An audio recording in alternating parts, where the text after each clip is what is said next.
At tayo na nga guys, 14th year civil wedding anniversary namin ni Commander.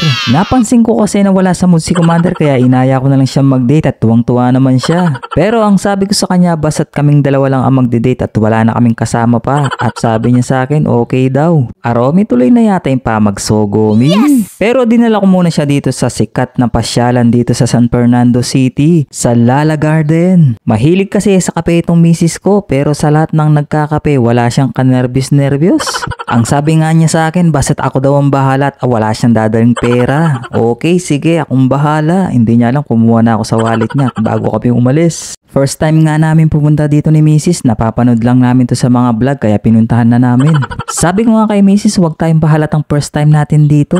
Tignan nyo naman kung gaano kaganda sa venue ito. Napakalawak ng Lala Garden talaga. Totoo nga yung balita sa mga vlog. Napakaganda dito. Wow. Sabi nga ni Mrs. sulit na sulit ang pagpunta namin dito dahil ang daming mga lugar na pwede namin pagpicturan. Bali ito nga yung pinaka main attraction dito sa Lala Garden. Yung fountain nila dito na merong tulay sa gitna. At syempre yung mga dambuhala nilang pailaw sa taas. Isa pa sa mga kinagigiliwang puntahan dito sa Lala Garden ay yung kanilang Japanese or Korean style na table. Yung pwede ka lang magtambay dito at nakaupo ka. Tingnan mo yung mga paa nila oh. Parang gusto na nalang humiga dito. Tapos yung view nandito. Yung napakagandang fountain dito sa Lala Garden. Sabi ko sa miss ko magsisiyar lang ako at mauna na siya umpo dito sa mga Korean table. Aba pagbalik ko nandito na rin pala yung mga anak ko kasama pa si Majin Buu.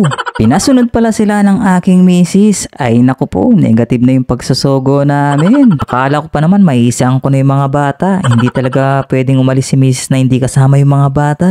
Tingnan nyo naman yung mga upo namin dito at relax na relax sila oh, di ba? Ang sabi ko sa kanila, tara mag-order na tayo dahil nakapagpahinga na rin kami galing sa biyahe. Heto pala yung mga drinks na pwede mong orderan dito sa Lala Garden. Napakadamit, napakasasarap naman tignan ng mga to. Ikaw nang magsasawang pipili dito kung anong trip mong inumin dito. Heto nga dito tayo mag-start sa pila ang pagpili ng mga tinapay or bread na gusto nating kainin. Hindi to yung mga ordinaryong nakikita nating tinapay sa mga bakery ha. Siyempre dapat expect na natin na mas mahal itong mga tinapay na to kesa sa mga nabibili natin sa labas. Tip ko lang ha, kung di ka sanay sa mga ganitong klase ng tinapay, tignan mo na lang sa mga mata mo kung alin ang masarap sa iyong paningin at yun ang kunin mo. Sigurado masarap naman talaga yan. Kahit alin dyan. Kung birthday mo naman, pwede ka nang bumili dito ng cake. Dito nyo i-celebrate yung birthday nyo. May nakita nga kami kanina, birthday niya. Pinagkanta siya ng mga staff at nagpunta sila sa table nila mismo. Ayan, ang sabi ko sa dalaga namin, kuhanin niya ako ng isang tinapay na ganyan. Mauubos ko talaga yan sa sobrang sarap siguro. Siguraduhin nyo lang na pag kumuha na kayo ng pagkain dito, meron din kayong bubunutin sa pitaka nyo ha. Talaga mapapasubo ka sa sarap kasi ng mga pagkain dito.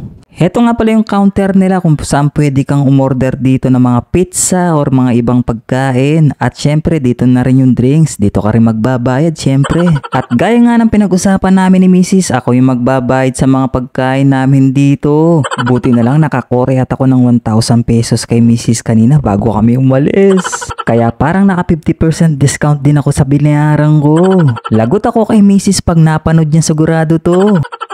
Yan guys, na 2,000 ko. Yun lang ang kinuha namin, 2,000. Bilis siya lang. Ang sabi ng mga bata, try daw namin umakyat sa second floor at doon muna kami kakain para daw maganda yung view dito sa taas. Pag akyat mo nga dito sa second floor, ang ganda pala dito at napakalawak ng mga table dito at napakarami. Makikita mo rin dito yung view ng labas. Kahit tanghali or mga hapon na dito, marami talagang nagpupunta. Kahit mainit ang panahon, may hilig talaga sa kape yung mga Pinoy. Ang sabi nga nila, mas magandang pumunta dito ng gabi dahil napakaliwanag ng mga ilaw hanggang sa labas. Ang sabi ko sa mga anak ko, doon kami upo sa may couch. Uy, couch talaga. O, luklukan niya yung awasta mo ka rin Kapampangan. At ayun na nga guys, nakapili na sila ng couch. Uy, couch na naman talaga. Ayan, napakaganda ng mga couch nila dito. Tignan nyo naman, para kami magmi-meeting dito ng mga executive director. Oo, hindi nila alam kung paano sila style na uupo niya, no? Dahil nga kakaiba yung mga uupuan nila. Ang sabi ko sa kanila, basta komportable kayong umupo, sige upo lang. Wala namang magbabawal sa atin dyan. At heto na nga yung mga in-order natin na worth 2,000 pesos.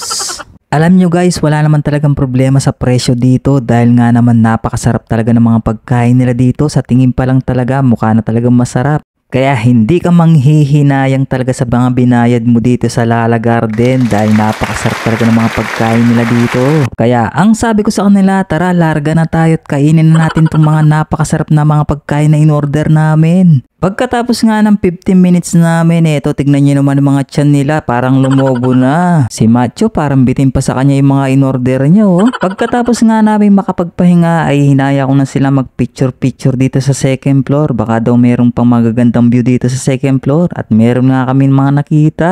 Etong isang to para kang pupunta sa isang engranding kasal or dibu. Tignan nyo naman. May mga paibon ni Pex pa sila oh. Kaya si Mrs. nagpa-picture agad dito.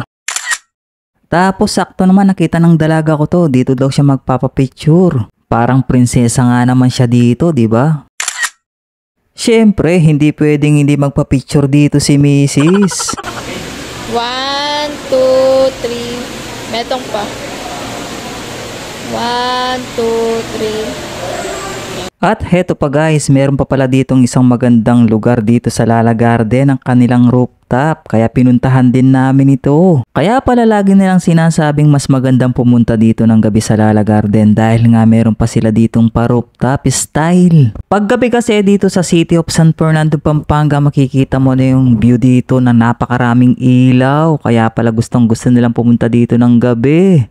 Tignan nyo naman guys kung gaano pa kalawak dito sa rooftop ng Lala Garden. Ayan, napakalawak pa dito. Tapos meron kang daladalang kape dito or drinks, diba? Sarap magtambay. Kitang-kita mo yung view ng San Fernando, Pampanga. At kung hindi ka takot sa mga heights, ayan, pwede kang umakyat pa dito para lalo mo makita yung ganda ng San Fernando. Siya nga pala guys, bago nyo pala tapusin ang video to, wag nyo naman kalimutang i-follow yung aking Facebook page. At syempre, wag mo na rin kalimutang i-subscribe ako sa YouTube channel ha. Tignan nyo naman si Mrs. at ang aking dalagang anak. Tignan nyo naman sila kahit mainit. No problem daw kasi maganda yung view dito. Pagkatapos nga namin magpicturean dito sa rooftop, bumaba na kami para magpapicture naman dito sa main attraction nila, yung may bridge na may fountain. Tignan nyo naman kami, meron pa kaming pa HHWW, diba? Akala mo talaga magpapa-church wedding pa kaming dalawa. At kung gusto nyo pumunta dito sa Lala Garden, dito lang yan sa San Fernando City, Pampanga. I-waste nyo lang, madali lang pong hanapin ito. At syempre naman guys, paki-like and share naman yung video to kung nagustuhan nyo yung ating mumunting vlog ngayon. Kaya hanggang dito na lang, maraming salamat and God bless. Thank you. Bye-bye.